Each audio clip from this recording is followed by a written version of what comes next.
Ladies and gentlemen, boys and girls, and everybody in between, that is Eddie Vega. And that is Chibi Orduña. And this is Words and Shit. Brought to you by the Block Poetry Spot and Write Art Out. The show where you get to know the person behind the poetry. Speaking of persons and people and what's going on behind this, Eddie, how is teaching going for you? Where is that at for those that don't know what's happening in the teaching world as of now? No, it's an interesting situation. It's a very fluid situation, you could say.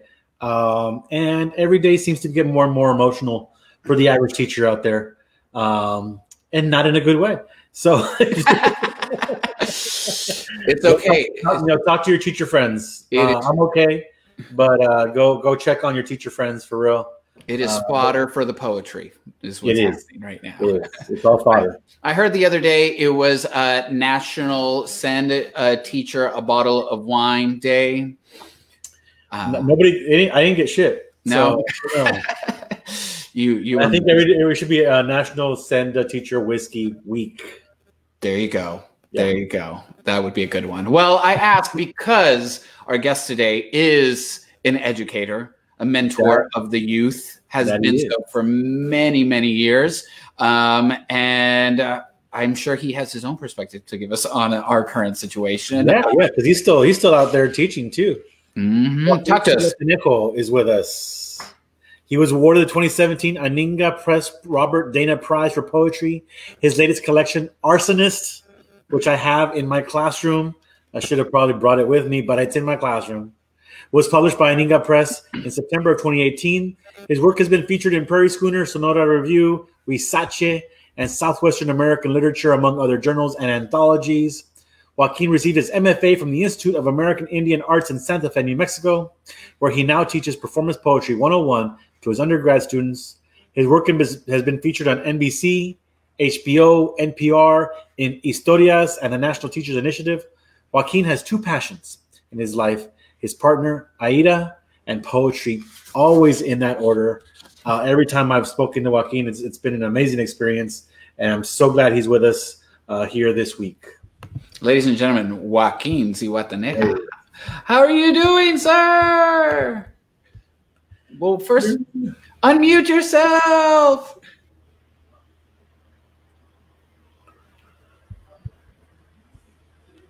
Uh-oh. No? What happened? How about there we go. Hi, Chibi, Eddie. Thank you for having me. It's wonderful to be here. Hey, we're so glad you could make it. Now, are you in Santa Fe? No. I'm teaching from home. So we're just a little north of Dallas here up in Big Sky Country in Denton. Oh, all right. It's supposed to be as cool. They call it like a little Austin. It's not nearly that cool. It's just like I remember that place. I remember them pitching that to me in like high school. Like Denton offered like a program where like you could do like your last 2 years of high school and your first 2 years of college, and they were like, "It's just like Austin. It's just smaller and more intimate." Blah blah blah blah blah. And I was like, "No, I'm falling for this." Hey,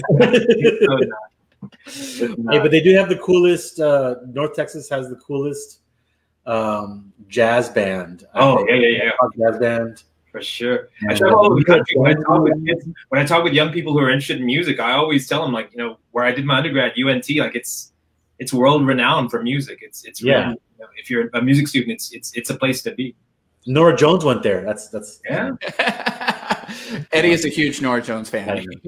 No, a couple of the Eagles went there. They didn't graduate, but they went there, and I think that's where they got the name for the band, because UNT is the Eagles. Oh, maybe. Well, if it isn't, that's a cool story anyway. A little mythology, shall we not?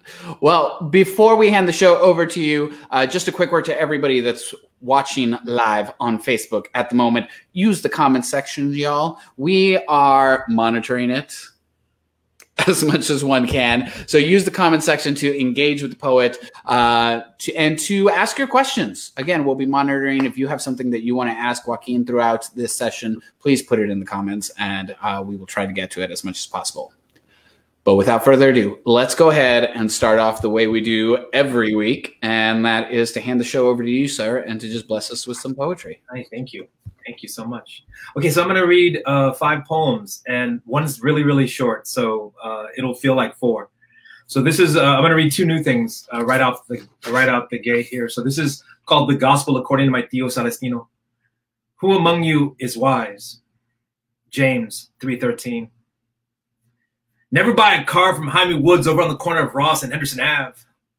If a border runs through a man's name, you can't trust him. Believe me, I know a pinche James when I see one. He scratched his right knee through the hole in his lees.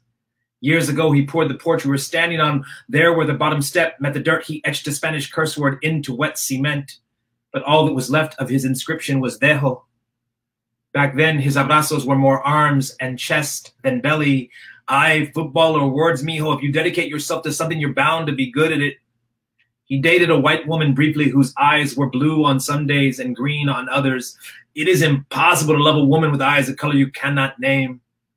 Most days I trailed after him like a shadow trying to attach itself to flesh. He leaned on the splintered post, cleaning his reading glasses near where the side seam met the hem of a sullied V-neck undershirt. He could not read, but used them instead while painting, all paint by numbers. But you would never know by looking at them from a few feet away. He handed me the empty Budweiser he had crushed in his unforgiving fist. Get your ass in the kitchen, mío, conseguime otra cerveza. The bottom right crisper where he hid his beer was as empty as a clean ashtray. I'm sorry, Theo, but there's nothing left to give you. He stood with his back to me, motionless, more statue than man, staring out at a city that was not ours. It's all good, mijo. We always love most those things, those pinche things we cannot have. Simón, all the best words are in English, but all the best curse words are in Spanish. That's a new one. I've got a few different versions of that, so I'm still playing with which one's going to end up in my new manuscript. This is another new one, and I think this one's just it's ready as it's going to be. This is for my abuelita bonita. While that first poem is about my tío, many of the poems in this book are about my abuelita or my ma or my tías. So I think this new manuscript is partly created to honor brown women, Latinx women, the women who helped shape me, especially my abuelita Juanita, who was a hellraiser. This is called Este Acto de Tomar, this act of taking, para mi abuela, for my grandmother. 1. Ella dijo que solo un hombre podía concebir una trinidad formada por un padre, un hijo, el fantasma del hijo asenado. She said only a man could conceive a trinity formed of a father, son, and the ghost of the slain son.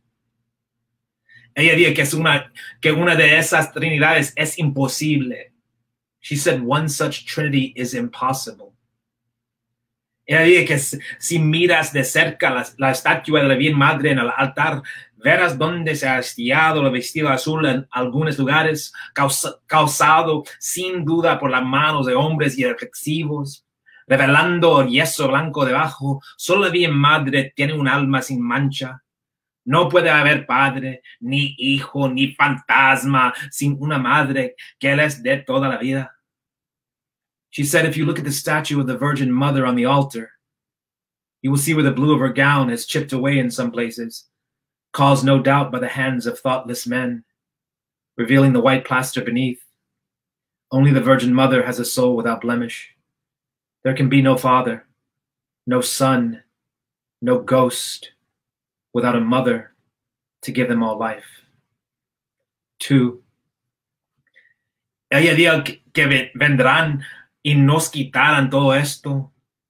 She said they will come and take all of this from us. Ella dijo que es una cosa tan masculina este acto de tomar. She said it is such a masculine thing, this act of taking. Ella dijo que solo hay una palabra en inglés para amor, pero hay muchas para robar. She said there is only one word in English for love, but there are many for theft. Ella dijo que está bien llorar, simplemente no delante de ellos, nunca delante de ellos. She said it's okay to cry, just not in front of them. Never in front of them. 3. Ella dijo que se jodan.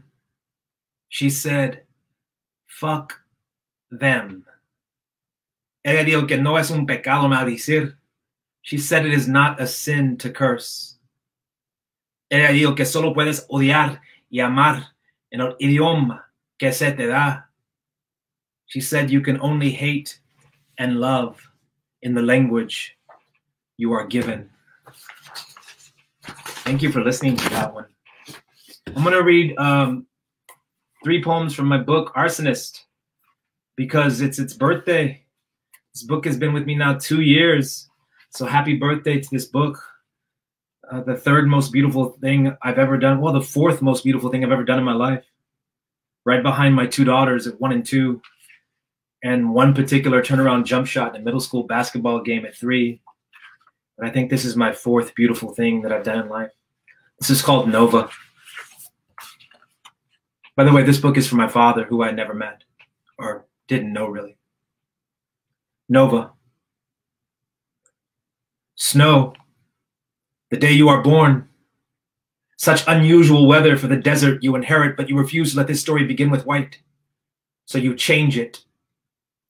Rain, the day you are born.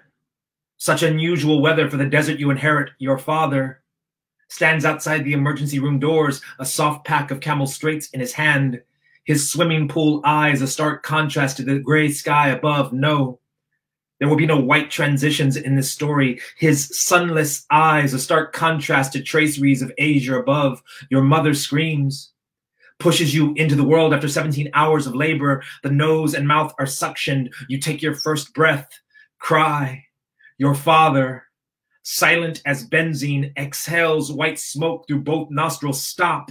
You will not allow intangible whiteness to appear in this story. Your father, silent as arsenic, exhales smoke more blue than one through both nostrils. She places the baby against her flesh. You refuse to latch. Exhausted, your mother rests from the pain of birth, closes her eyes. He places the key in ignition. It cranks, but refuses to start. Flooded, your father leans back on the headrest, closes his eyes. On the radio, Stewart begs Maggie to wait. With a furious rattle and hum, the big block V8 turns over. You cannot recall if the Chevy is pearl or silver. This is all a story whispered to you by an uncle who rises cruel and angry on Sunday mornings. Call the car black. Call the father back. Blue blanket, brown skin. No getting around those hospital walls.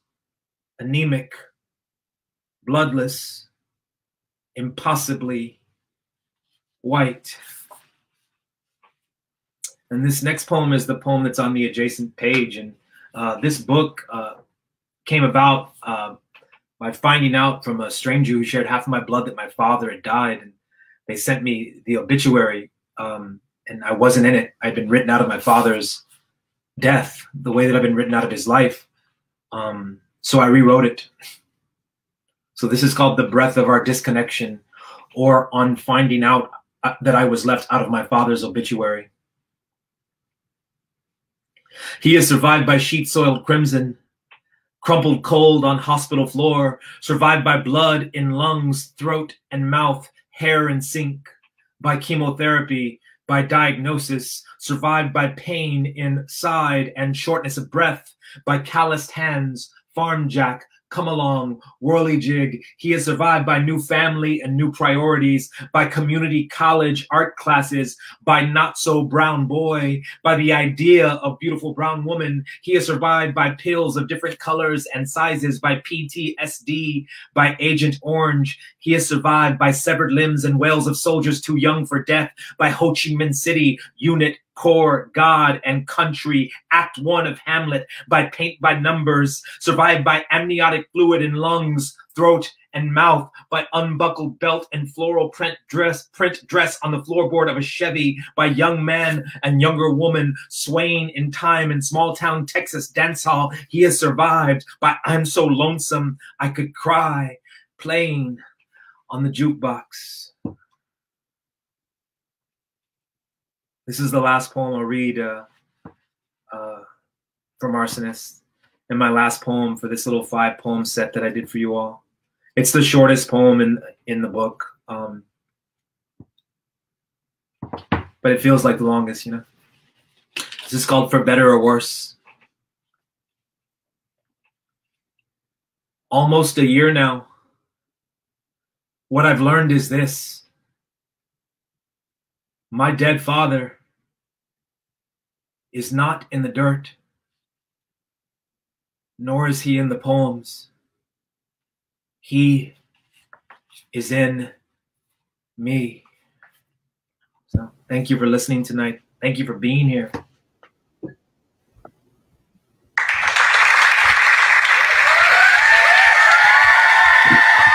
you. Thank you. I know, me too. Me too, Judy. There's so many. I know.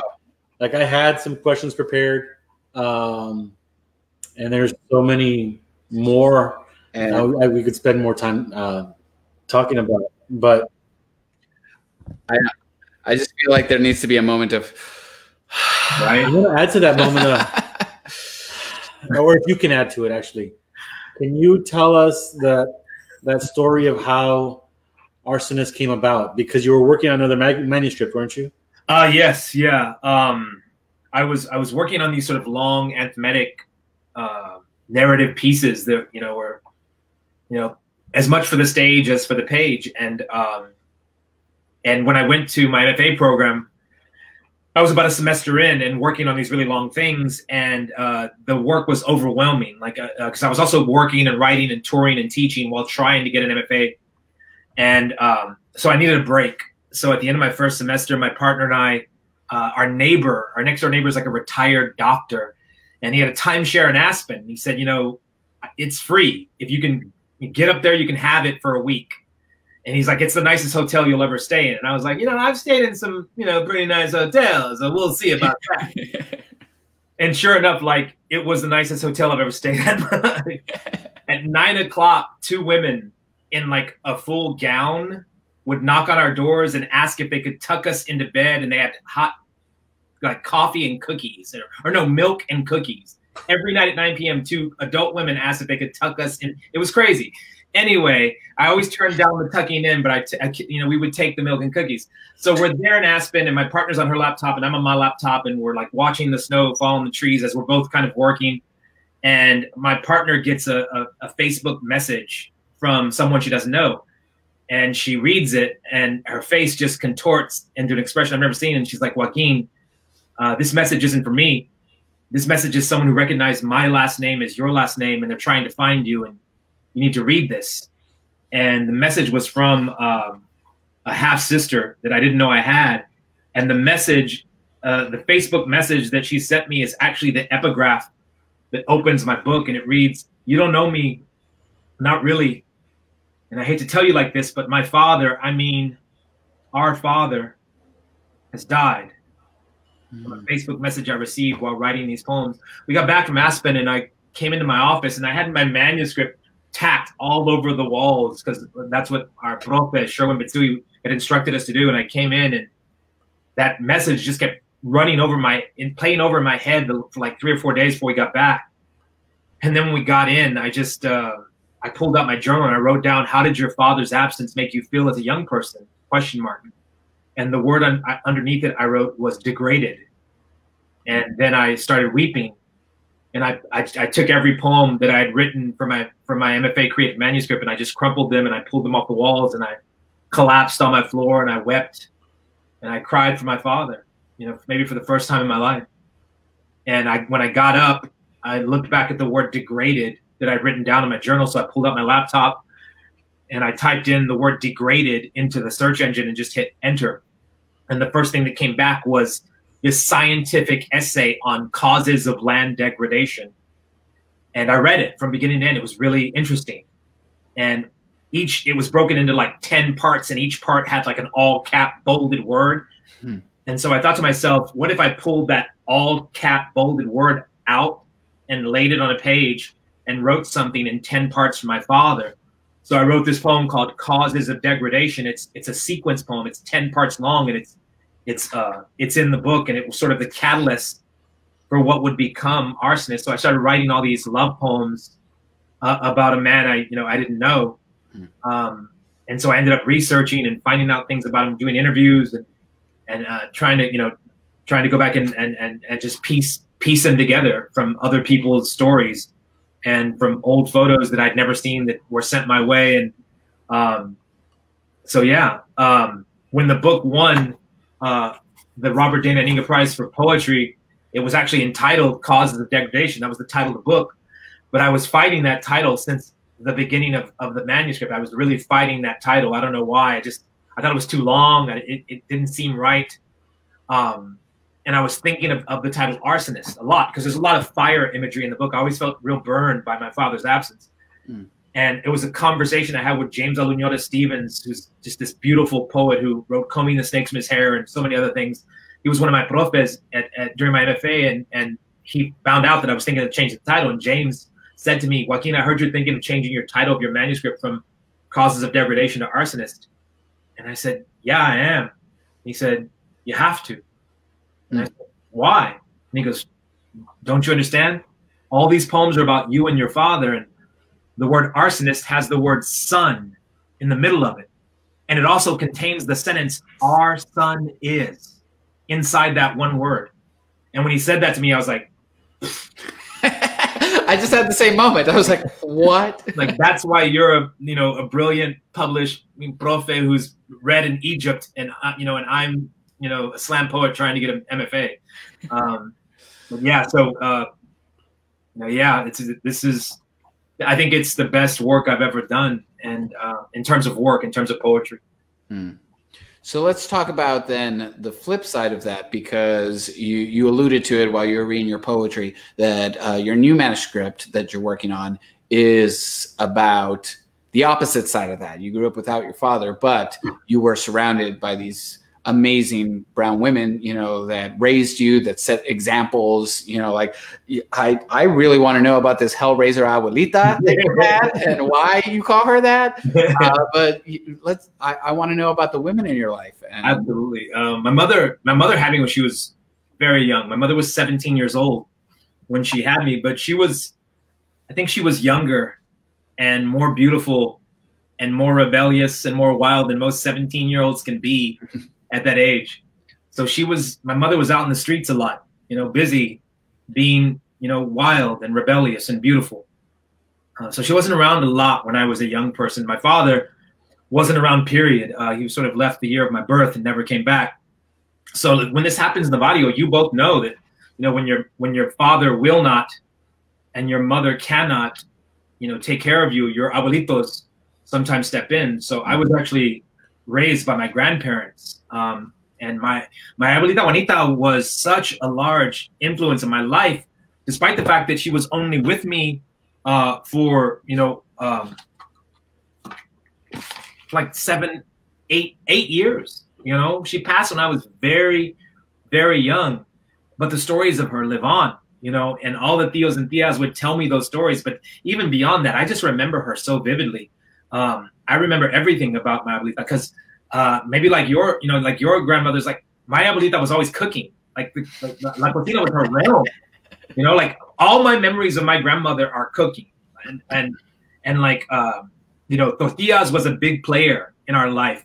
And like for those who've never made it like by hand, like it's messy. It's like it's powdery. It's everywhere, And I remember my tío Salazino said to me one time when I was like a mocoso, he said, I hope the cops never bust in here. It looks like a coca factory in here, I didn't get the joke then, but like I get it now, Yeah. But another thing about my abuelita was she was a Catholic. she was not a devout Catholic like my abuelo. You know, she had her vices, and she didn't care about, you know, anyone knowing about her vices. You know, like my abuelito did not. My abuelo didn't drink. My abuelita did. You know, and she didn't care if you knew it. And my abuelo would never curse ever, and my abuelita cursed all the time in Spanish, always at us, her family. Like, that's how she loved us, you know. But despite like those vices, she also made the sign of the cross like 100 times a day. Like for anything, she would, like, I remember her saying to me like, "Mijo, grab the forks," and she would do the sign of the cross. And I was a smart ass at like 7. So I'd be like, "Abuela, I got the forks, you know, you don't have to bring God into this, you know, let him take care of the tornadoes. I got this, you know." And she would like hit me on the back of the head. But because she was constantly making the sign of the cross on her bodice, and because she was constantly making tortillas or cooking with flour, we always had these white dots on her from the flour. So it's like, this is what I lived with. I was raised with like this living, breathing poem that was my abuelita, you know. Mm-hmm. And I, you know, in the past, because she passed when I was young, you know, I write a lot about my formative years, and you know, in middle school and in high school, and those years when my grandfather was with me before he passed due to a tragic car accident.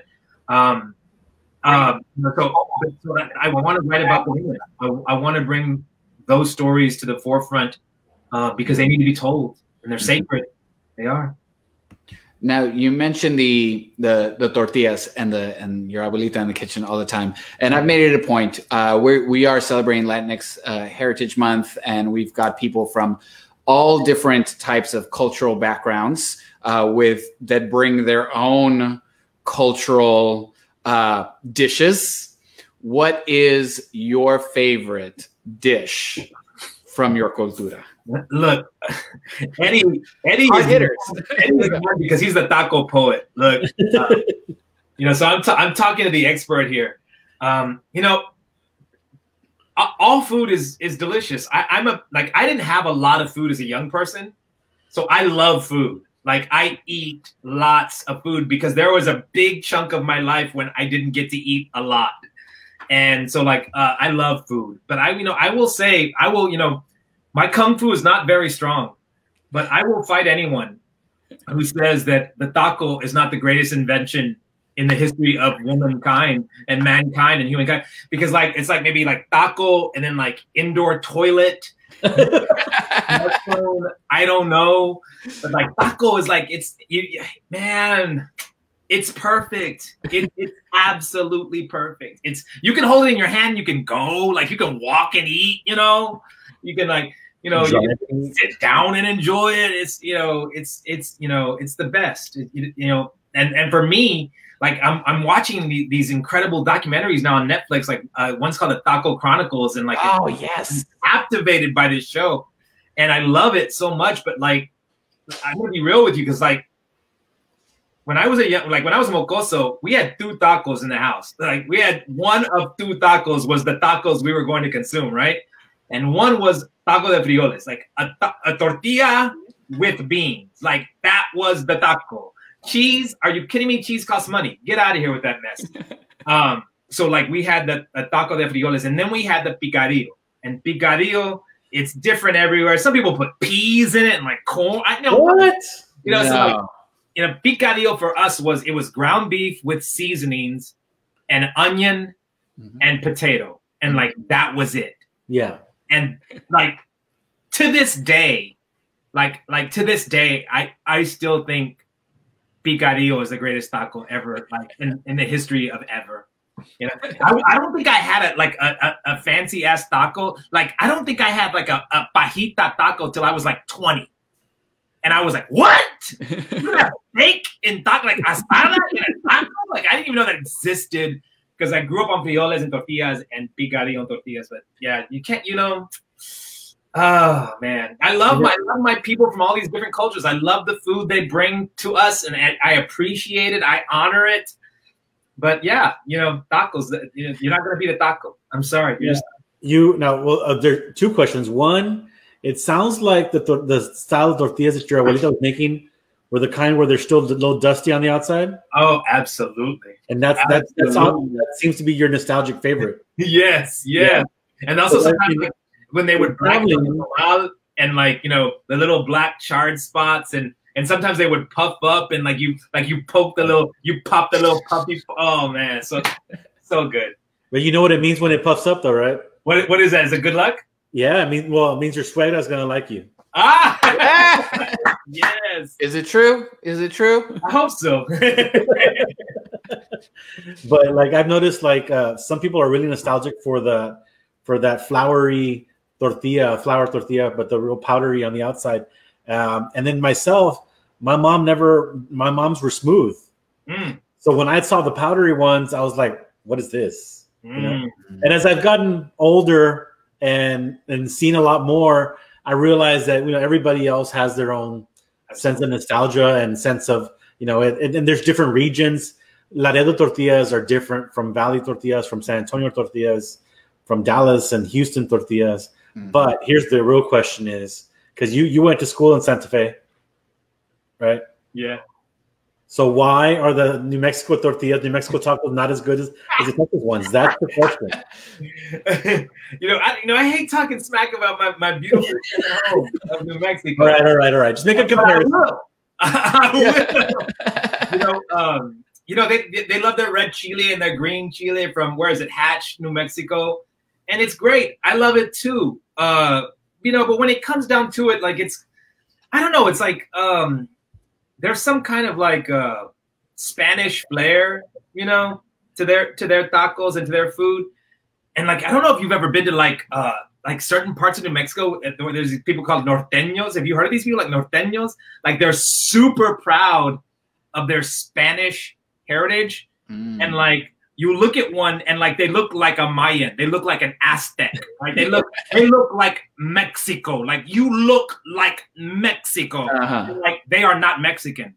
They are not from Mexico. Their people are from Spain, and like they're European, you know, and like, you know, Spanish. What? No.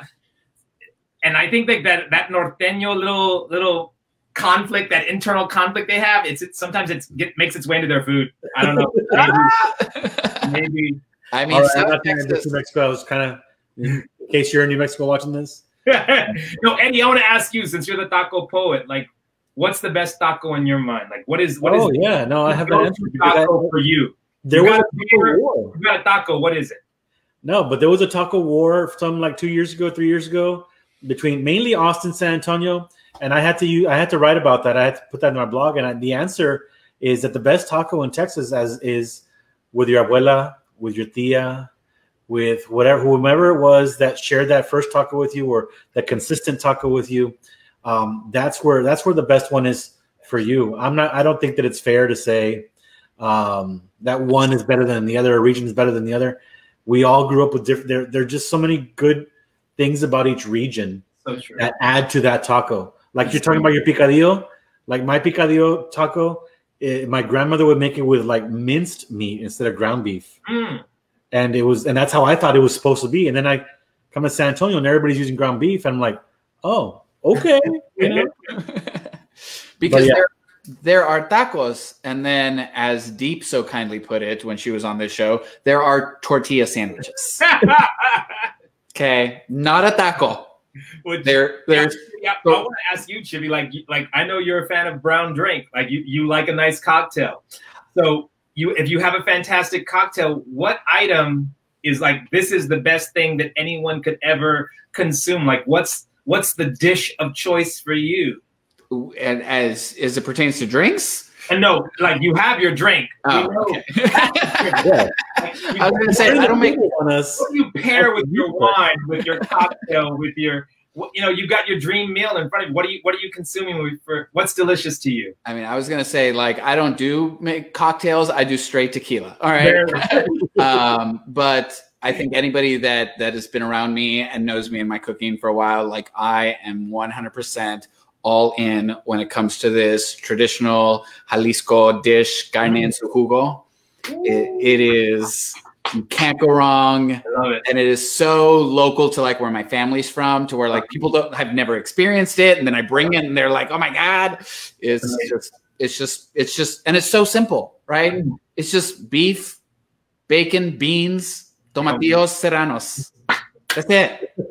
And you're keeping that tradition alive. You're like that. I love that. I love it. So yeah, food is one of those things that transcends. I think okay, let me write this. It transcends region in that it can be global, but it is best when eaten in the region where it's from, because you can't replicate or duplicate local herbs, local fruits and vegetables, local soil. Like there's something about like sourcing your food from where you're living. Without question. Very true. Now, I don't know how serious this question is going to be, because we're kind of pivoting, but it kind of, this conversation is kind of getting me there. It is Hispanic History Month or Latinx History Month. And you yourself, you're talking about your Mexican heritage. How do you identify, and has that label changed over the years? Oh, that's a fantastic question. I do a lot of touring, so I get to go, before the world became what it is today, I got to tour, the country and the world, but in particular the country. And over the last, handful of years, I've been able to be around young people who are the reason that woke exists. Like it's not anything weird. Like we didn't do it. Like they did. Like they created woke, and I'm so proud and happy that they did. But I remember, because when I get asked a lot, like, what are you? Like, because I come from I come from my abuelo and my abuelita, who were like these Catholics and who, took me to church on Tuesday and Wednesday and Saturday and Sunday, right? So there's that whole, Christ thing going on over there. But I'm also from my tias and tios, and my tias and tios would tell me stories of like Aztec gods.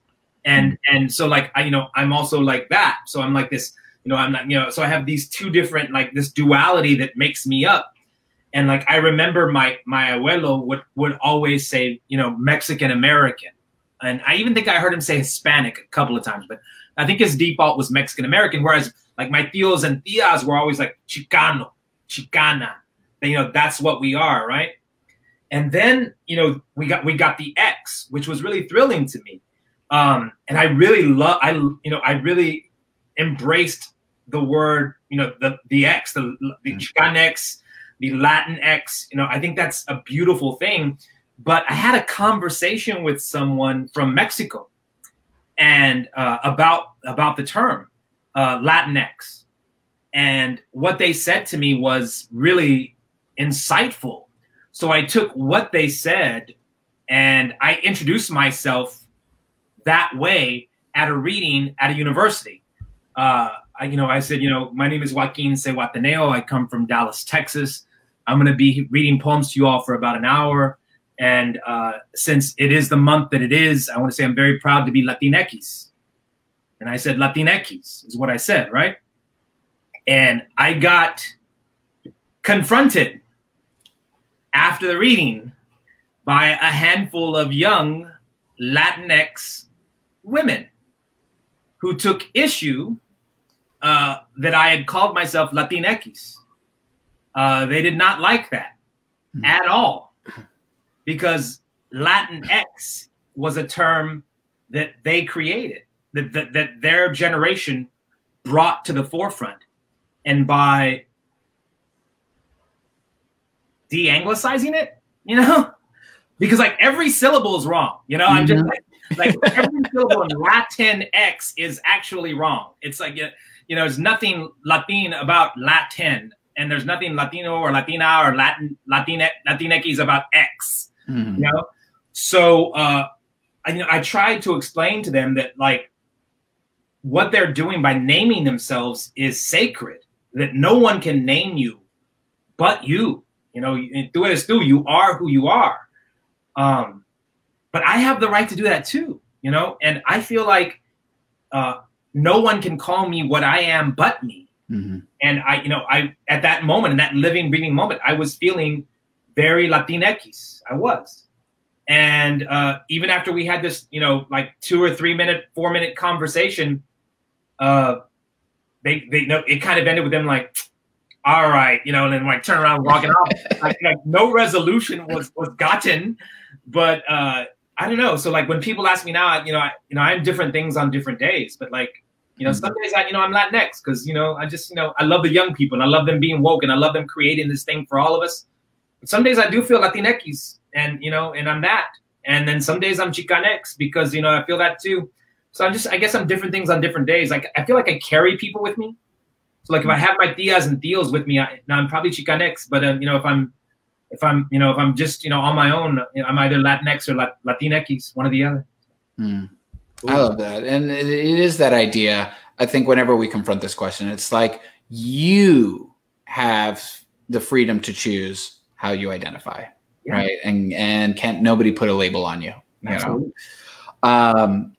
But speaking of labels, one of the labels that you've carried for a while is slam poet, right? I think you both as well. Like I'm talking not only with page poets, but performance poets as well. So it's thrilling to be here. Yes. One of us falls on one. We definitely, yes, are stronger in one or the other. But I think my first exposure to you was probably circa 2006. It was, I think, at the Scoot Inn in Austin, Texas, and you and Natasha Carrizosa were doing like this double tour. You had these books that you put out together, which I have and I've shared with my family. And that was my first exposure to you and kind of like as I was getting into the slam world. So I'm curious, before we talk about the present and the future, what got you into poetry? How did you find your way into this world? Oh, that's a great question. My abuelo used to mow yards in like far off foreign suburbs that I didn't even know existed. Because like we lived in Barrio East Side, which is in the shadows of downtown Dallas. And like I'd never been out of it. My whole youth, I had never been out of like my barrio. But my grandfather would journey to these far off foreign places like Garland, Texas and Mesquite, Texas to look for work. And the people there mystified him because they take things and put them on the curb they no longer wanted. So he would snatch those things up and put them in the back of the truck and bring them home for us. And one of the things he would bring is like in those suburbs back when I was in Mocoso, they had like recycling bins. Like there are parts of Dallas today that don't have recycling bins. And so like when their newspaper and paper and cardboard would fill up, they'd put boxes of books just like out on the curb beside the recycling bin. And like that was his most, you know, sought after treasure. You know, he never used the word basura for books. It was always, you know, tesoro, treasure. And he'd bring these books home and they'd store them on this little 2-tier shelf in the sala. That he found that shelf on the side of the road, so it had a gangster lean, you know. The only thing holding that shelf up was the weight of the word upon it. And even though like my abuelitos, they had like five boys and 5 girls. So like I come from a really big family, and you know how it is when you come from, you know, a Latinx family that if anyone falls on hard times, they come back, and there's always room for more. So there was always a lot of us in the house because like everyone was always on hard times, you know. But even though there was a lot of us in the house, only one person had to read the books that my grandfather brought home in that entire house, and that one person was me. My grandfather made me read them out loud to him in English to practice my English, because he would always tell me in Spanish, you know, like practice your English because English is going to be a way to education for you. And so the rule was I would read in English to my grandfather, and then he would critique me in Spanish. And whenever people like don't know what the word critique means, it means yell at you, you know. So I remember one night I was reading like from a Norton anthology to my grandfather, and I was reading this poem, and I think it was by Blake, and it was like about this, you know, this grandfatherly figure, this abuelo, and the child walking along this river, and it was a beautiful poem, and I remember like my grandfather like wiped away a tear, and I was like, that's it, like that's it, like I don't care what has to happen, but I'm gonna write words onto paper. When I grow up, I'm going to make money by making people wipe away tears because they have read something or heard something. And like, I remember like I was like 8 when I said that to the universe, you know. So I started writing poems like when I was at Mocoso. And then in middle school, I found like creative writing and like literary magazine. And then I found them in high school, and like, you know, people like theater geeks are like the lowest of, no, not at all. Like there's the creative writing crew way below them. So we were like the nerdy, you know, Latinx, black, white kid who were like, it was like 4 of us, I think, maybe 5 of us, and we were going to change the world with poetry, and I don't know if we have yet or not, but you know, I think we're all still trying. Mm-hmm. So, and I, you know, for years I thought poetry was like, I write it for me, maybe I read it to one other person, and then I send it away somewhere to maybe it gets picked up and someone will read it. Like I thought that's how poetry worked for like up until like even when I was in college.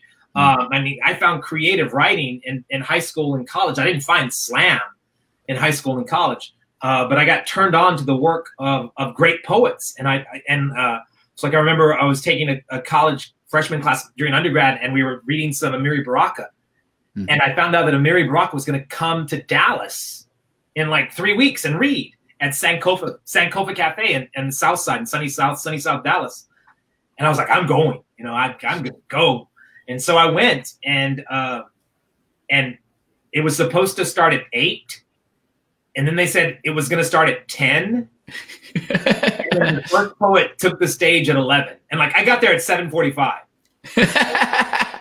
That's how you know you were new. They said before Amiri Baraka takes the stage, we're going to have some local slam poets perform for y'all. And I was like, what the? I didn't come to see like local schmokel whatever. Like I came to see Amiri Baraka. This is bull. And then like a poet came out and read a poem that I thought was, you know, pretty entertaining and funny. And then another poet came out and read something that I thought was, you know, that's pretty good. That's not too bad. But then after a couple more, like the last poet who came out before Amiri Baraka was this poet named Gino. It's Jonathan Gino White, who's on faculty at UTD, and he was my first, coach when I was on a slam team for Dallas. Gino came out and did a poem called Street Poet. And it's like, it was like the coolest shit I'd ever seen in my entire life. Mm-hmm. It was dope. It was powerful. I mean, like, it's an amazing poem. And like, if that poem wasn't coming from his voice and his body, and if I just saw it on a page, I think it was thrilling. I think it was electric. But like the fact that it was coming from his face and his body and his voice, because like there's so many things I think that go into making like a really great slam poet. And one of the things that people always take for granted is the voice. Because like sometimes like someone's voice is like, oh my God, you know, like it's a great poem, but like your voice is driving me crazy. But like Gino has like the voice, like it's the voice. I mean, it's like the prototype for voices for slam. It's just like it's like molasses drip. I don't know how to describe it. It's perfect. Mm-hmm. So I got to see this sort of perfect performance. And like I remember after Amiri Baraka read, and Amiri Baraka was like at the time was like 77 and like came out with like this walking stick and was like slamming it down as he was spitting his piece and like knocked the microphone over and was just like using his like it was like what? Like, you know, I can't do that. And here's a 77-year-old man who like rocks this, like probably 50 people could fit in Sankofa K. There were probably 200 people like crammed in there.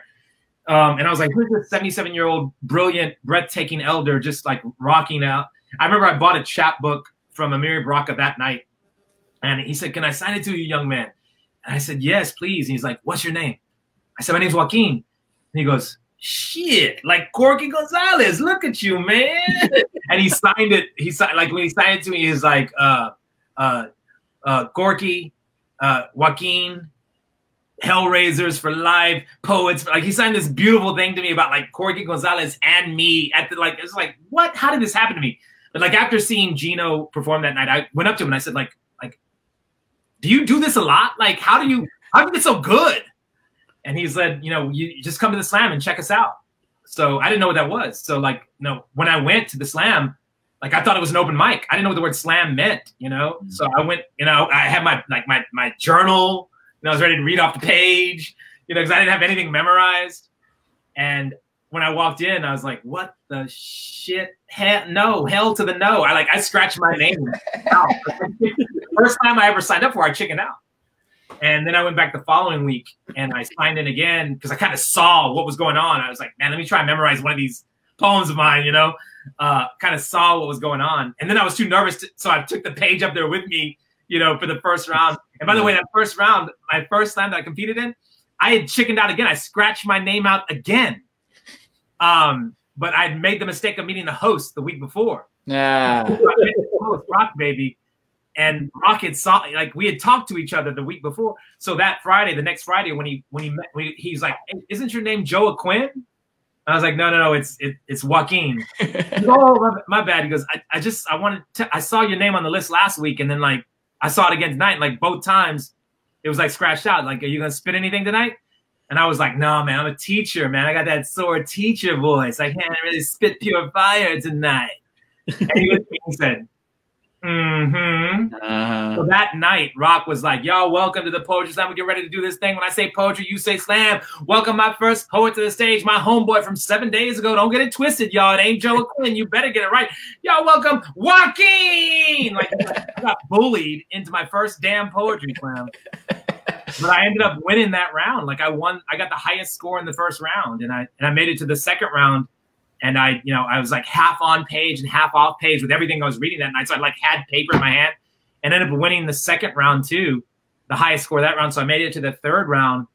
And in the third round, I read another poem. And I was competing against like someone who's been on HBO's Depth Poetry Jam in that third round, and had no paper in their hand and was just like, yeah, like going all in. Like, and here I am, like just reading this poem that I had that was really new at the time. And I won that round too. Like, I won the first slam that I ever entered. Man, like, I was like, that was it. Like, this is my religion. This is my everything. Like, whatever I can do to make sure I'm here. And so like I went back the next Friday. The next 7 Fridays in a row, I won. I won the first 8 poetry slams that I ever entered. And then I was like, when I lost like that 9th week, I was like, I gotta get better. I gotta get stronger. I gotta do this, because I didn't realize like when I won the first time, like I was just walking out like glowing, and Rock tapped me on my shoulder. He's like, "Joaquin, hold up, you forgot your prize." And I was like, "Prize? Prize? Like, what?" And he's like, "Yeah." And he handed me the envelope. And at that time, the prize for first place was $50. I was like, "That's a lot of tacos." Like $50. And what's really funny is like at the end of that 8 weeks, like Rock came up to me. We were like 2 months into this process of me starting to slam, and Rock came up to me and he's like, "Joaquin, you're pretty good." And I said, "Thank you for saying that. That means the world to me." I said, "Why do you say that?" He goes, "Let me tell you why I think you're pretty good. When you first walked in here 8 weeks ago and won that first slam, everybody was like, 'Who is that awesome Mexican dude?'" He's like, "But now you've been taking their taco money for 8 weeks. They ain't got no taco money, homie. They're waiting on you now. Now you walk in there like, damn, there's that Mexican dude." And he's like, "And that's how you know you're doing good. If if slam is hating on you, you're doing the right thing." So. And then the rest is history, because from there you went on national individual champion, like multi-published author, like clearly this world, this genre has been good to you, and you have done good in it. Before we talk about where you're at now these days, so talk a little bit about the scene, because you started in slam, a while ago. It was a long while ago. we don't want to date you. Yeah, I walked in those doors in 2004, and and like to be where I'm from, like because a lot of people say that like Charlotte was the first team from the South to win the national poetry slam. Like everyone forgets, like I think San Antonio tied one year, and then like Dallas won 1999. So it's like Dallas won in 2000 in San Antonio, like in 90. So like like I don't know if we're the South, and like I don't like South doesn't want Texas, and like the Southwest doesn't want Texas. Like I still feel like we're in the southern part, of like if you draw that line, like we're down there, we're lower, But yeah, so to walk into a place with such a rich history, it was such a great place to walk into. And what I loved about our scene when I walked into it was we had like cowboy poets coming from Farmersville, Texas. And we had like lesbian and gay and transgender poets coming from like this area in Dallas called Oak Lawn. And we had, a Latinx poet like myself coming from East Dallas. And we had Gino and Rock coming from Oak Cliff and South Dallas.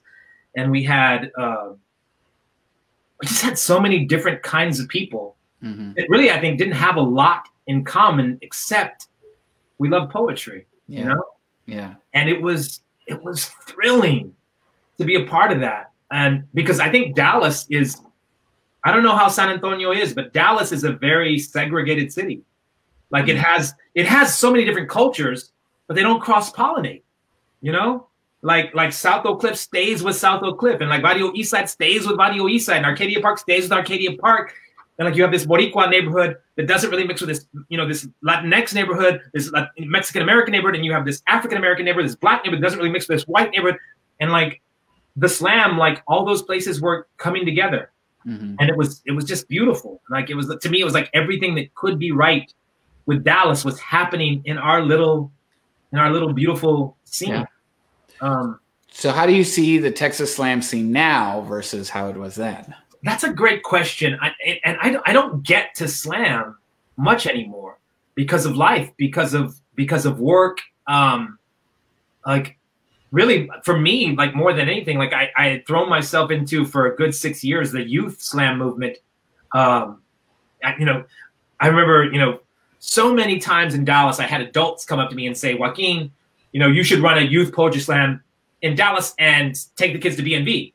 And like, I would always think to myself, like, you're a grown ass adult. Like, you're asking me to do something, but like, you know what? Like you got 2 legs and 2 arms and you're passionate and, you got a brain, like you do it, like, why should I, here's this adult asking me to do something, like, go do it yourself, but then like a young high school student came up to me and said to me, Joaquin, we don't have a youth slam scene, and Fort Worth does. And I've been going over there, but it's like 38 miles from Dallas. And I just think it'd be great if we had something here in Dallas, and if you could help sponsor it, help create it.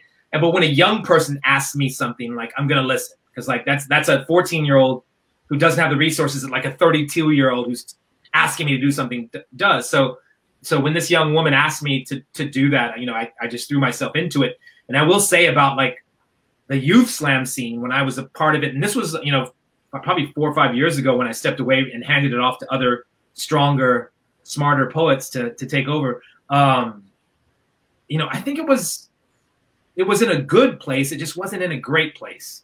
Like for instance, we when we would go to the Brave New Voices, the International Youth Poetry Festival and Championship, I just felt like I was seeing a lot of young people on stages doing things they weren't emotionally ready to do. Mm-hmm. And I don't want to see a 15-year-old young woman faint at the end of a poem because it's so emotional that it causes them to literally black out on a stage and have to be carried off and have to have like an emergency medical responder called for them. Like I was seeing a lot of that, and that was really disheartening, from the youth perspective. But as far as the adult perspective, like when I look on social media now, like in the Dallas scene, we still have a couple of things going on. Of course, we have the slam, and we have some other readings. But now, like I feel like there's been a turn, and I feel like even the poetry scene has become sort of segregated. I feel like we have like sort of a gay, lesbian, transgender, queer movement, and then we have like this Black movement, and then we have like this white kind of literary page thing, and then we have cowboy poets or whatever, like, and I don't feel there's like as much cross-pollination.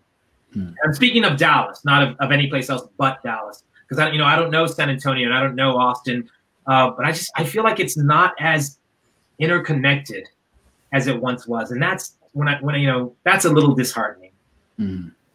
Now you went how is the scene in San Antonio? Tell me about the slam scene. Is it thriving? Is it good? I mean, we're all in this weird place now, but like before was it? And what do you think of it? I think it's pretty. I think we have cross pollination and diversity. Good. I do, I'd say there's something for everyone. In our San Antonio poetry scene, you've got different readings around town. One slam, right? 2 kind of, and then different styles of reading. You've been to Sun Poets. I've seen you feature there with Rod and them, and that's a very welcoming scene. Not saying that the other scenes aren't welcoming, but then that Blah Poetry Spot, it's a scene where it's like definitely for stage. You're not sitting down reading, and then there's like these other coffee shops or bookstores having their kind of readings, more of like a page Page Circle. And you have poets going to various things. And there's a little bit of crossover here and there. And it's whatever each poet is comfortable with, really. Yeah, you find your little niche. Can I ask you all a follow-up question? Because sure, it's your interview now. Yeah, go ahead. We're interviewing you, sir, but okay. No, I really want to know about this because, like, I slammed a long time ago, right? And, like, when I first, like, was getting into it, they were like, dude, be careful if you go feature in San Antonio. They got this place like Sam's Burger Joint. And, like, those were the days. If you ain't fire, like, they will straight up boo you. And so, like, I went and, like, I saw someone get booed and, like, my heart broke for them. I was like, oh my God, that boy just got booed, like, savagely. So, like, I made sure, like, whenever I went to San Antonio, I was like, I'm going all in. Like, I'm going in for these people. Is there a place somewhere in San Antonio that still has that sort of fiery spirit of you better bring it or we're gonna let you know you didn't bring it? So that is Puro Slam. It's basically the only slam in San Antonio. And it's often been referred to as the Heckle Dome. That started in Sam's Burger Joint. I wouldn't say it's as savage as it was 15 years ago, because I went to Sam's. It's savage. But there is still, at least there was before 6 months ago, this punk rock mentality to it. You're in a bar. It's 11 o'clock at night. Half the people in there don't give a shit about slam. They're just here because this is their favorite bar to go to. So yeah, you want to get the audience to shut up and listen to your poem. You got to make them shut up and listen to your poem. Oh yeah. Right? Nobody says respect the mic. Nobody. No. And this is why we get used to that. We get used to having to do that and used to talking over whatever's like going on at the bar and the balls hidden at the pool table. And we get used to that. And then we get to like somewhere else and we go read somewhere else. And people are going to respect the mic. And we're like, they're like, shh. And I'm like, you shh. I remember one time we were at the National Poetry Slam and Gino was our coach. And he said to me,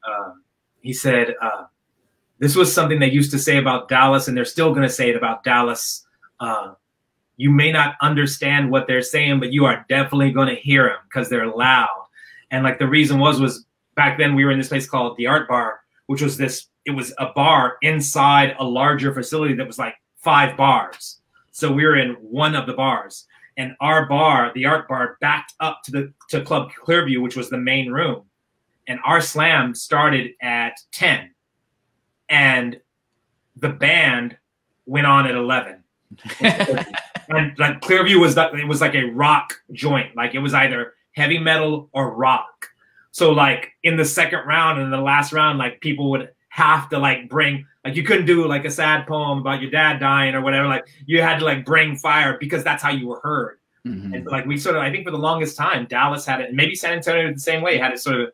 We're not even going to get into the Corova days. We have people playing above us in the stage.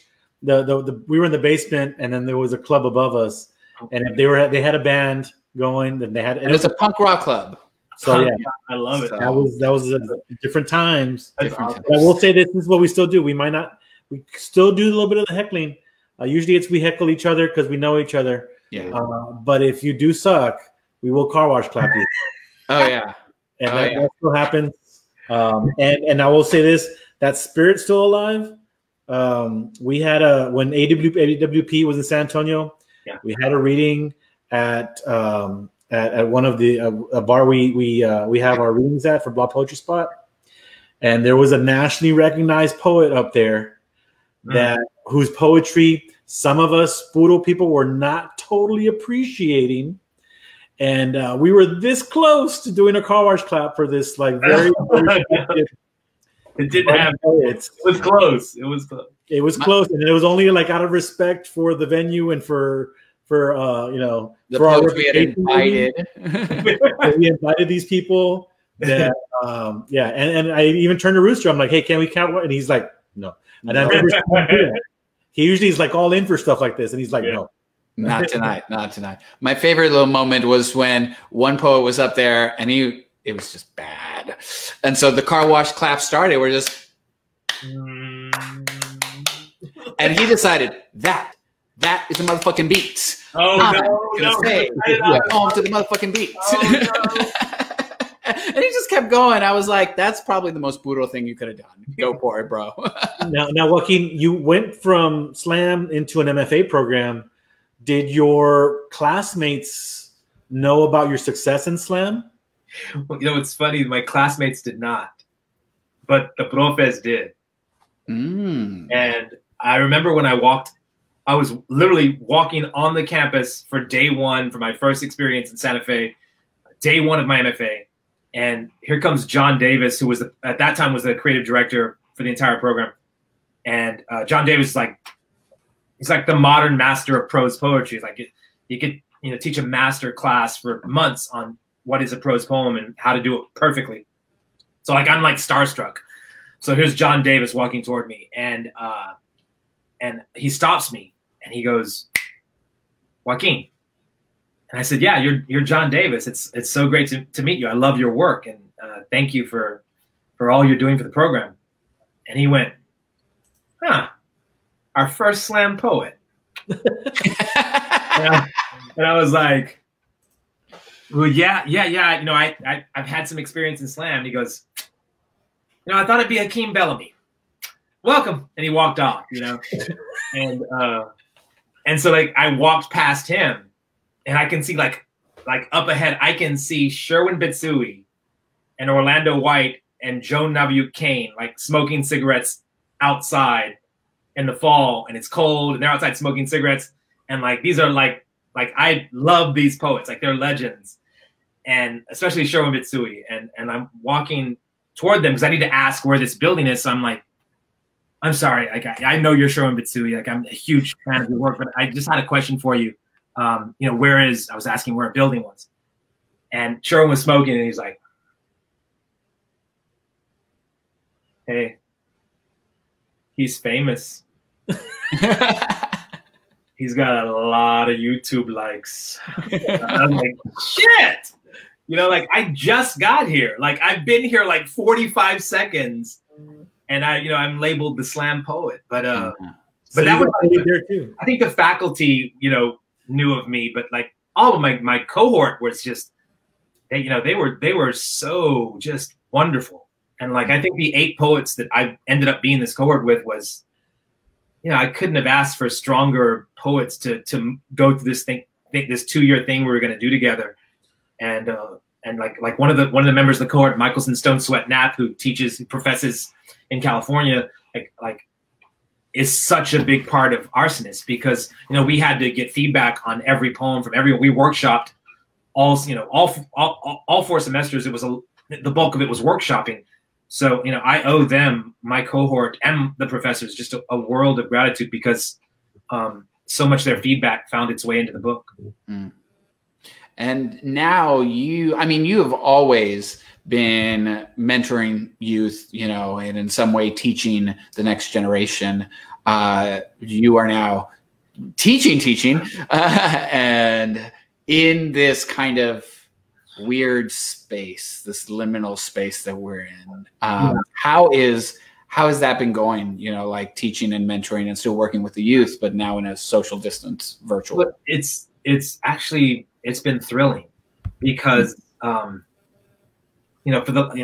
was a public high school English teacher for 7 years. I was nominated for Teacher of the Year 7 years in a row, and I won it twice. And I was upset when I won it both times because my mentor teacher my first year, Mrs. Madison was my mentor teacher my first year, and she said to me be nominated for Teacher of the Year, but don't win it. She's like, because if you're nominated, that means you're doing great things, but if you win it, that means they like you too much. So but then this whole it was sort of like Def Poetry Jam. After I did This Is a Suit on Def Poetry Jam, a college in Dallas, saw it and asked if I could come do a half-hour poems for students. And they'd pay me. I was like, what? You will pay me to go read poems for half? Yes, I will go do that. And then like someone was there from a college in Fort Worth and saw me that night and was like, hey, can you come do a set like this with maybe a Q&A or a workshop afterwards and do like an hour-and-a-half thing? And I was like, and they're like, we'll pay you. And I was like, yes, you know? And so then I transitioned away from that and started doing this touring and writing and stuff that I've been doing. So this experience I have with students right now is the first time since I stepped away from my classroom where I have students, you know, every other day that I'm working with, and you know, and I missed teaching, and my mentor professor, Mrs. Madison, who I'm still very close with, says to me, like, you're still a teacher, you know. When you go do a 4-day workshop at a university, a poetry workshop, you know, you're still teaching. In fact, she was the one who dubbed me. She gave me this title that to this day I still try to own very much. She's like, I don't care what anyone says, you're a teacher who moonlights as a poet. That's what you are. And I like that. And so like now you know, because people would always ask me, like, you miss teaching, like, is that you're still kind of teaching, but you miss that A-B schedule, that every other day you get to see someone and watch them grow for a semester. And my answer was always absolutely yes. I miss it. I miss it horrendously. I miss it with everything, because there's nothing like it. I mean, there's nothing like it. Like, I've been on a stage in front of 12,000 people, but like when you have 32 people, young, like 16-year-olds, like, get it.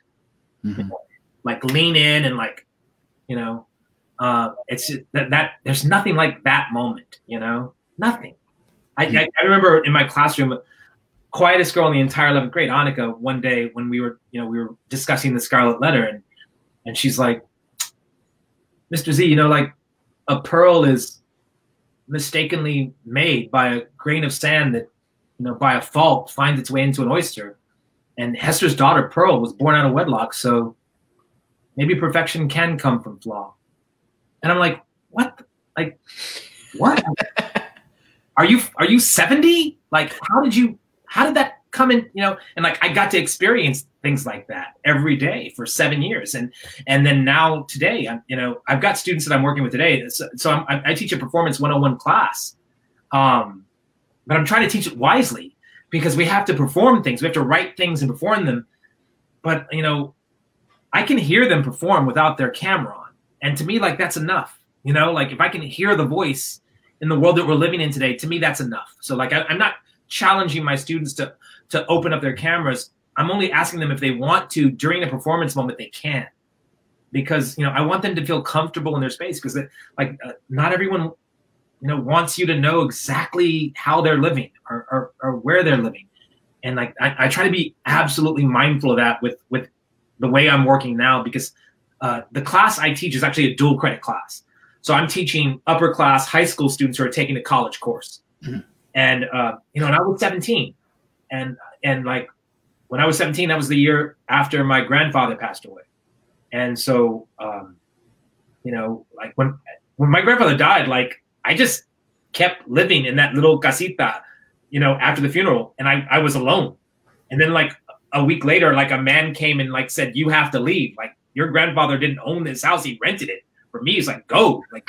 So like, I had no home. Like, I would bounce around from like couch to couch, family member to family member. But I was so angry at the world at that time, because my grandfather was hit by a drunk driver and in his car. And so I just had so much fury and anger in me, and I would take that out, you know, that I would lash out.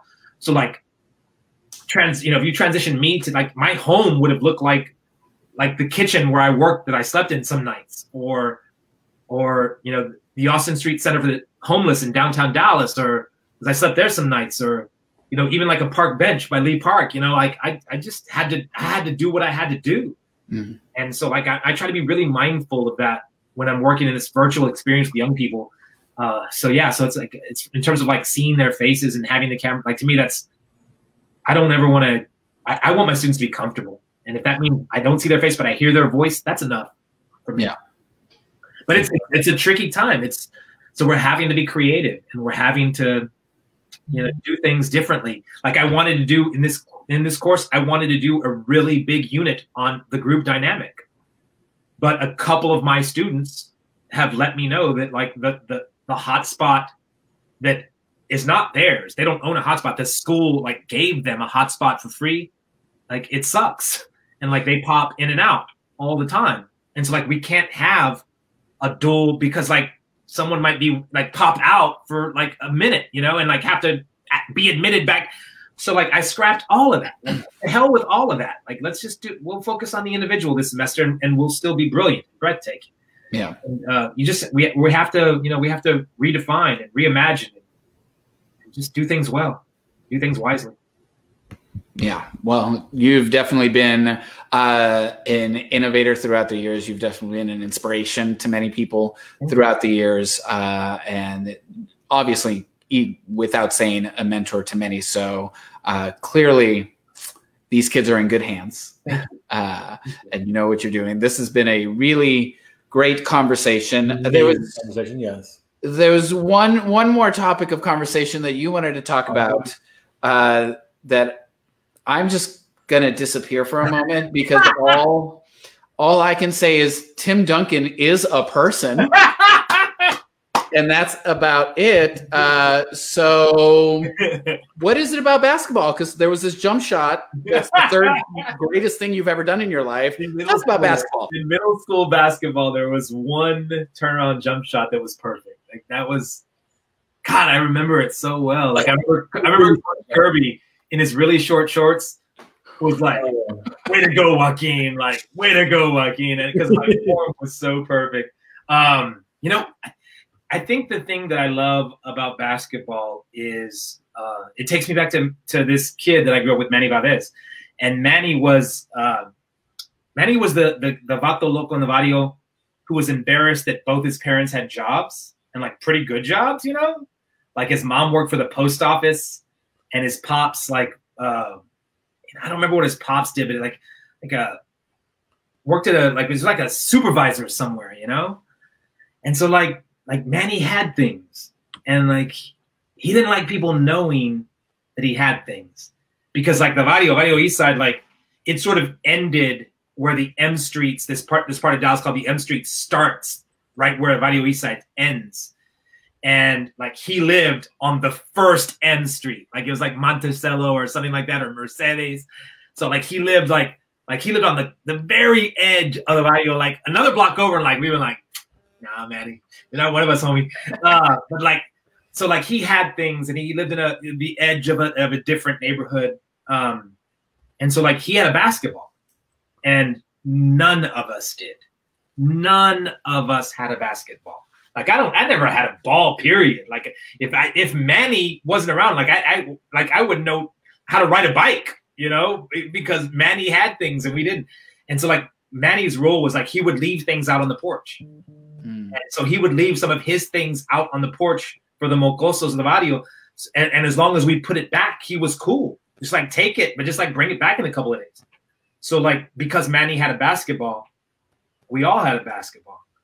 And so we'd go get Manny's ball, and we'd go over to Bonham Elementary where I went, and they had these horrible like chain net basketball hoops that were crooked and like not regulation height at all. And like we spent so many nights out there, like because they would cut the lights on for some reason in that back part of the parking lot right where the basketball court was. And we'd hoop to all hours, and like, and I used to like joke with people, and I'd tell people like I'm the biggest Mexican you'll ever meet, you know, like I'm 6 feet tall, and I'm not really 6 feet tall. I'm like 5'11 3/4, right? I'm 6 feet tall, so like I was 5'11 3/4 in 8th grade, right? So I was like, I'm gonna see y'all later, suckers, because like. When I'm a senior in high school, I'm gonna be like 7 feet tall. So I'm gonna be like the first, Mexican American professional basketball player. So look for me in like a handful of years. And like in my senior in high school, I was 5'11 3/4. Like I just stopped growing. I don't think I was getting a protein or something, but because I was like a tall kid for my age, I started. I played football. I played soccer like every kid in the barrio, and like I too wanted to be a professional soccer player, but like I sucked, like I was not good, And my tios and tias would let me know, man. My tios and tias were hell, man. They were hellraisers. They would let me know, like, you suck today, Mio. Like, just so you know, like, not good. Like, we were cheering for you because we love you, but like, you were horrible. Yeah. But like on the basketball court, I could hold my own. Mm. And I think that at the end of the day, for me, like, that's what I love about basketball is I think basketball is not like golf. It's not like hockey.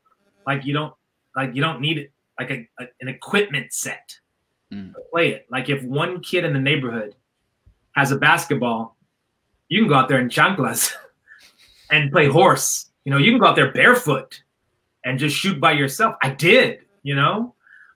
So I think at the end of the day, for me, what I really love most about basketball is it's a poor kid's game. And I was a poor kid.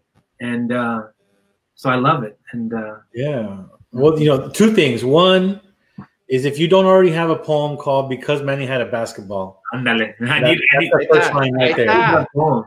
that poem, right? Yeah. And then secondly, it kind of reminds me of have you read that Walt Whitman poem by Sherman Alexie? Oh yeah. Where he talks about, like, I mean, it's about basketball and the beauty of basketball. Absolutely. From that perspective. Nothing about Walt Whitman, by the way. It's so crazy you mentioned that because like here's some real talk for you, like real talk, like the reason, like I applied to like 5 different MFA programs. And I got accepted by all 5. But when you line up the profes, you know, against a wall, like 4 of them, half were white male profes, right?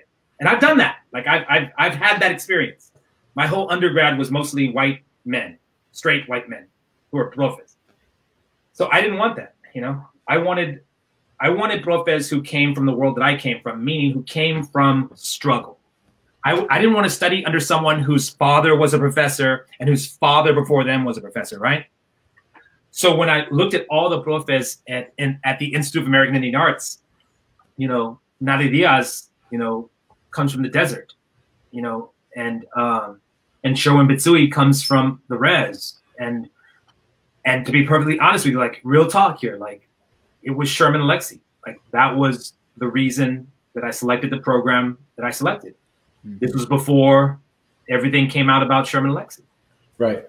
And like when everything did come out about, you know, what a womanizer he was, you know, all I could think about was the women, you know, like, because I live with women. Like I have a partner who's a woman.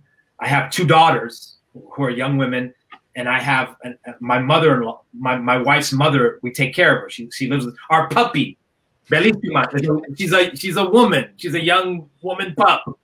So like and like this book I'm writing right now, which is tentatively titled "Not Ravens but Crows," is in honor of brown women. And so like when I found out about, you know, all these things that were coming out, I was like, damn, did I choose the right program? Because I specifically, I wanted to study all those unders, but like, I know you get a mentor professor each semester who, you know, you work with all of them, but then you have this mentor who's going to be like your one-on-one for the entire semester. And like Sherman only worked with second-year students. And I was like, man, when I get my second year, you know, Sherman Alexie's going to be dope. And then like everything happened. And it ended up being, you know, at the end of the day, like, I was so glad that I made the choice that I did, because even though like I didn't spend a second with Sherman Alexie, I spent so many extraordinary seconds with Nali Diaz and Sherwin Bitsui and you know, Santi Frazier. My God, Santi Frazier was like, you know, Santi Frazier is a big part of this. So I owe Santi like so much, and so it ended up being the right choice for me. And I will tell you right now, like, you know, I haven't taught Sherman, you know, in, you know, years. I haven't taught a Sherman poem, a Sherman short story. And to be perfectly honest with you, like I taught Sherman back in the day more than I taught anyone. Like that was my go-to. Like if I want to get a kid addicted to reading and writing, I'm gonna teach him Sherman Alexie. Like I don't do that anymore.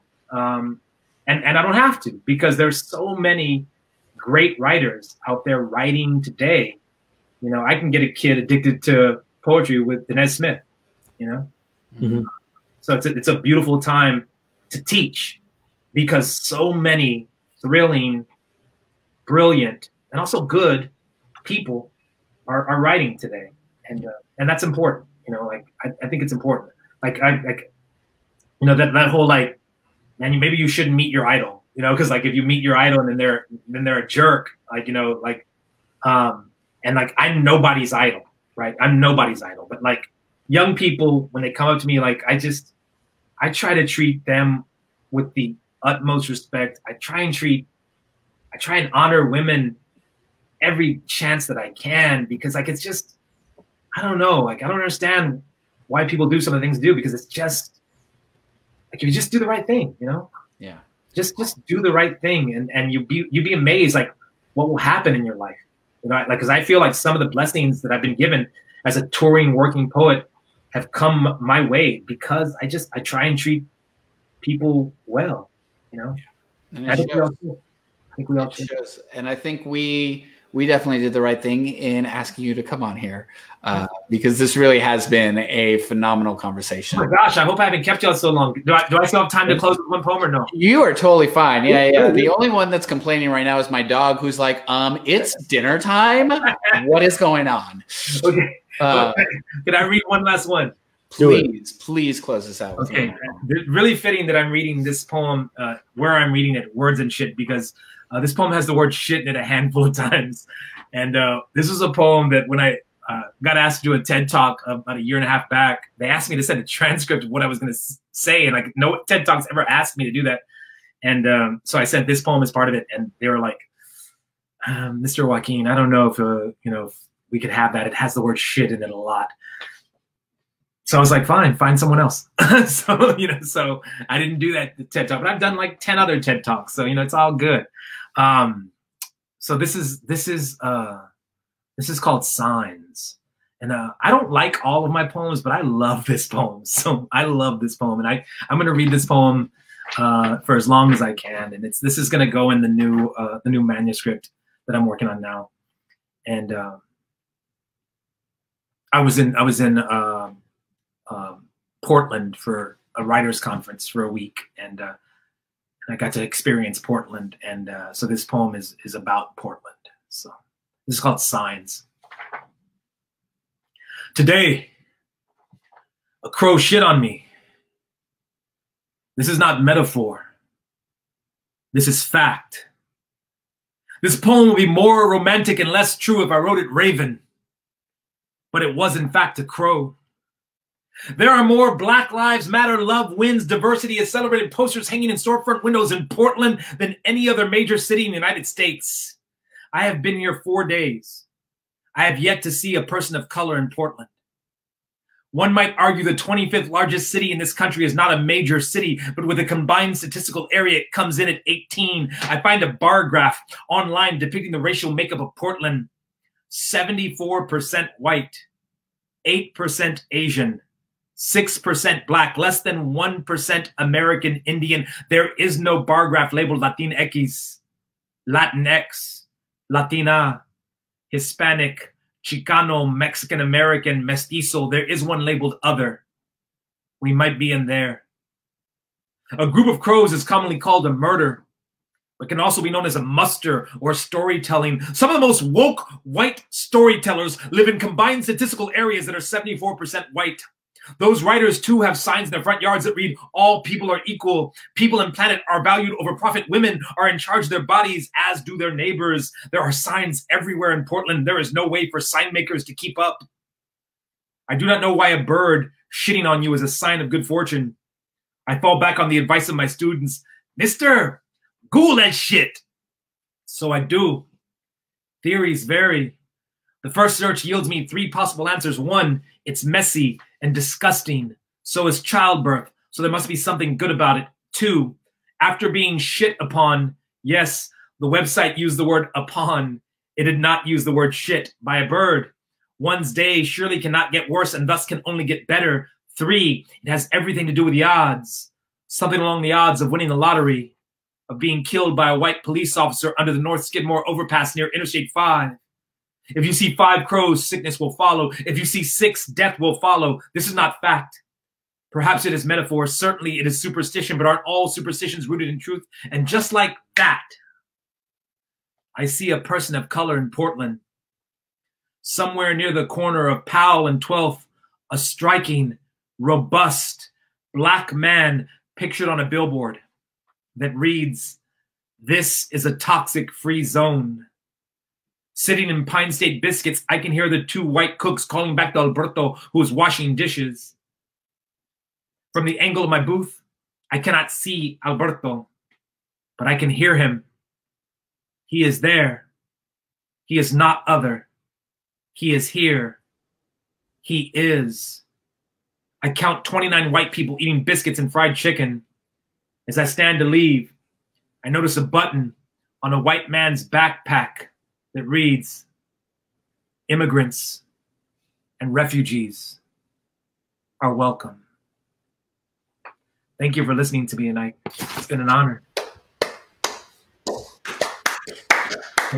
Joaquín Zihuatanejo. If anyone wants to pick up a copy of Arsonist, hit me up. You can find me on all my social media. I can mail you a signed copy or one that's not signed if you like. We'll get it to you. Thank you so much. Please, Thank you for coming. Yeah. Joaquín Zihuatanejo on Instagram and Facebook.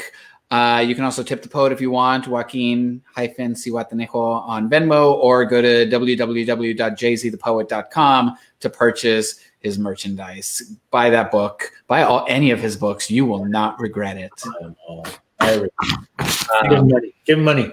Yeah. Before we say goodbye to you, Joaquín, Yes. I would like you to share a few words, because next week we have your hermana from another mama coming onto this show, Natasha Carrizosa. For anybody that doesn't know who Natasha is, can you just give them a teaser? Okay.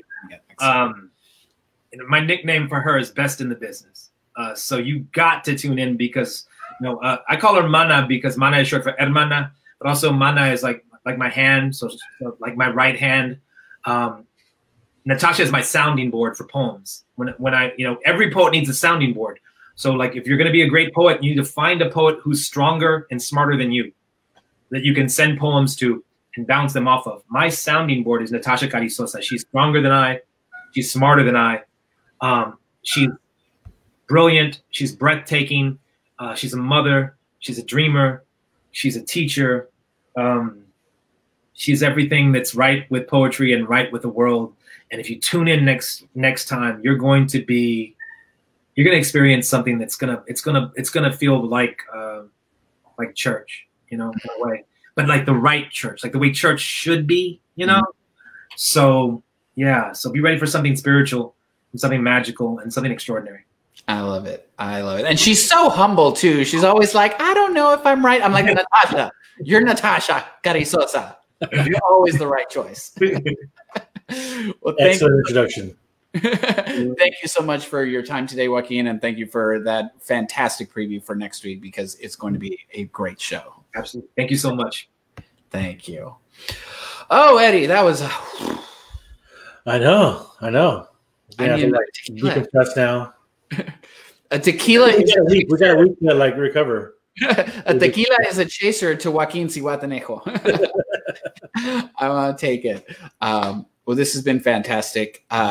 Thank you for everybody that joined us. Of course, you can now follow us on Instagram and Twitter at Words and Shh. You can also get more information about anything that the Blah Poetry Spot and Write Art Out is doing by following them on Instagram, Write Art Out, or Facebook, the Blah Poetry Spot. And you can catch up on past episodes by listening to our podcast. That's right. Wherever you look for your podcasts. Wherever you get your podcasts. Absolutely. I think that's it. Yeah. Bob's doing their thing on Monday, so tune in for that. Mm-hmm. So it's a workshop this time. Make sure you stop in and workshop your poem. Bounce your poem off somebody a poet smarter than you. That's what the workshop is for. And taking the advice of Joaquín Zihuatanejo, who he knows a little something. There we go. Until then, let's go get some tacos and tequila. That's right, but not together, because No, because social. So until next week, that was Eddie Vega, and that is Chibi Orduña. Y'all stay safe out there. Good night.